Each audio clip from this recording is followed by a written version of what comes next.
the 19th century, and the interaction between the Lumads, the sort of animists, the Muslims, and then the Catholic friars who were just sort of proselytizing Mindanao. So there's a lot of history and culture there, I think, that needs to be brought out. And this might be an area where you can focus or concentrate. As you build up your faculty, then you can go into the more traditional sort of disciplines.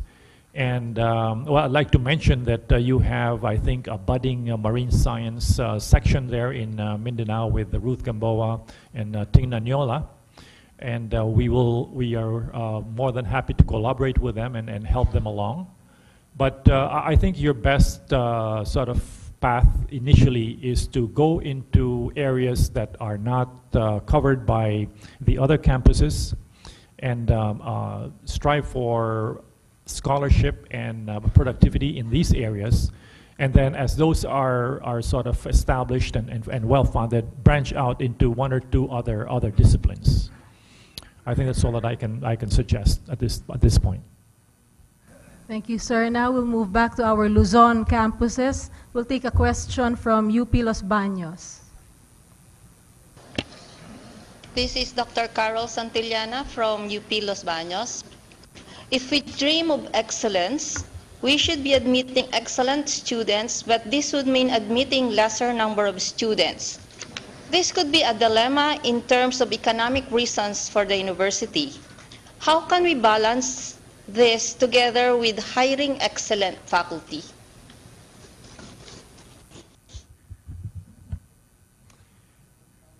Thank you for your question. Well, I think this is, I mean, our job is always a kind of a balancing act. And depending on what campus we're on, we have to set our sort of cut-off limits. I, for one, tend to be going for higher sort of cut-off limits. As I've indicated, for example, in my talk, I was suggesting maybe 120 might be a good start. But I see your point. We have to be a bit realistic. And the question, therefore, is, can we somehow influence the other institutions that feed into the UP system? And maybe one of the strategies here will be to upgrade the faculty of these other institutions, whether they be at tertiary level or secondary level, so that they will produce graduates that can then make the grade at the UP. Now, you know, we are now celebrating the 100th year of our existence as a university. I would like to think that if some planning had been done earlier and followed through a little bit more consistently, then we should not have a dearth of students. There are now more than 80 million Filipinos. We only admit, what, 10,000 at most every year? 7,000. That's a very, very small percentage. So I think we can keep our standards high. But then at the same time, there has to be this sort of effort to improve the trainers of the other academic institutions so that they will produce the kind of students that will be prepared for the UP. Thank you, sir.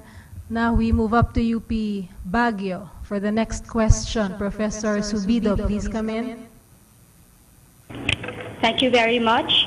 Our question comes from Junli Lazaga, College of Arts and Communication faculty member. As an institution which looks after the well-being of the life of the mind of all community members, what can be done to ensure that this is so for the faculty as well? In particular, what is your comment on the perception that the RGEP has aggravated matters?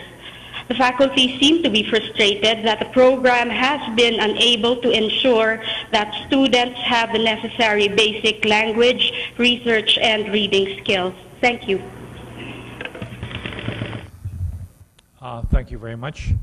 I'm afraid I'm not very familiar exactly with how the RGEP program has sort of been implemented in the different campuses. But I would like to think that any program that we want to implement can be done in an appropriately high level.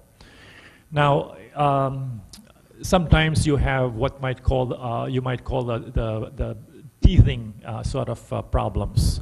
At the start of any program, there will be some sort of deficiencies and shortcomings. But I would like to think that with time, that this can be improved so that we will have both students and faculty members who are performing at the level that is acceptable to all. Thank you, sir. Now, due to our time limitations, that has to be the last question for our open forum. Thank you, Dr. Gomez.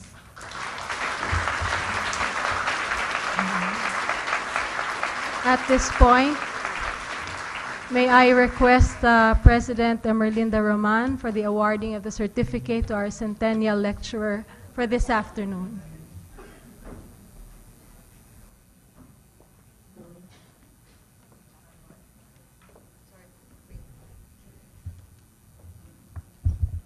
I am honored to present this certificate of award to our Centennial Fellow, Dr. Ed Gomez.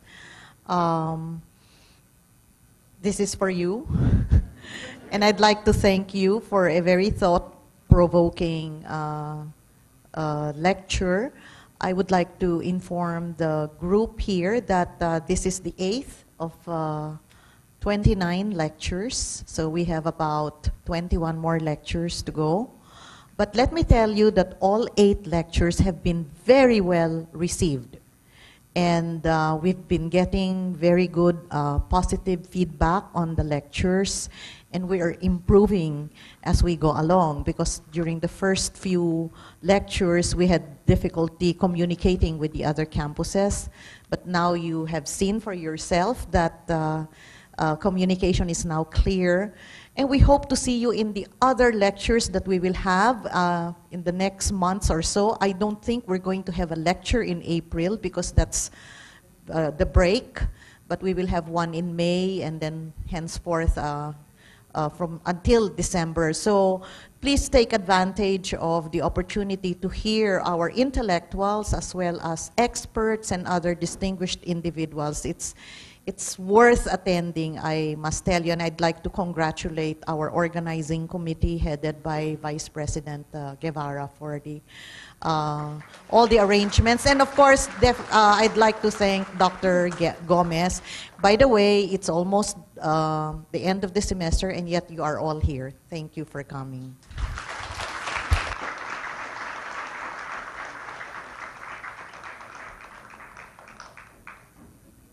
Thank you, President Roman and Dr. Gomez. We would also like to thank the audience here in NISMED in UP Diliman, as well as all the audiences from the other campuses. Okay. Thank you, all those in the regional campuses. Thank you for joining us today. We hope to see you again in our next Centennial Lecture that will be held on May 7, again at 2 in the afternoon, here also at the STTC Auditorium, NISMED, UP Diliman. Our lecturer will be Dr. Emmanuel De Dios, Dean of the UP School of Economics. His lecture is entitled Secular Morality. Please rise for the UP Naming Mahal.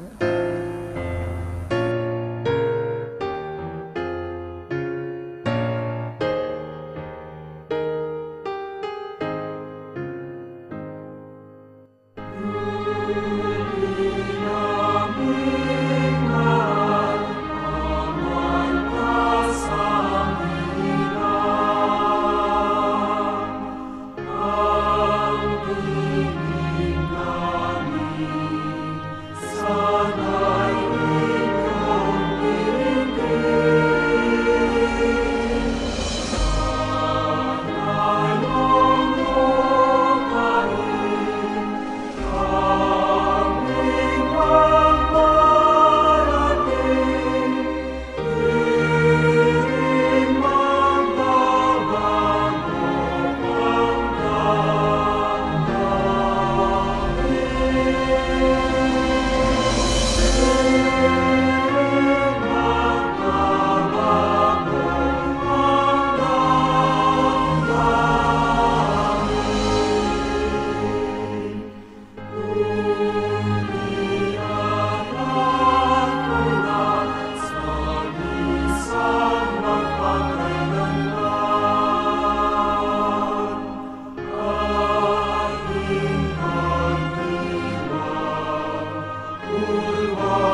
pupugay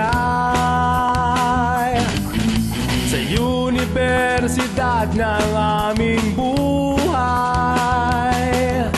Ikaw pa rin ang binabalikan, di pa rin malilimutan. Ikaw ang UP naming mahal. Salamat sa iyong mga guro, salamat sa inyong pagtuturo. Taglay niyo ang kahusayan, taglay niyo ang karunungan. Inubog niyo kami sa kabutihan. Sandaan taon na tayo, lagi ka pa rin sa aming puso. Kaya't kami sumasaludo. UP, ang galing mo. UP, ang galing mo.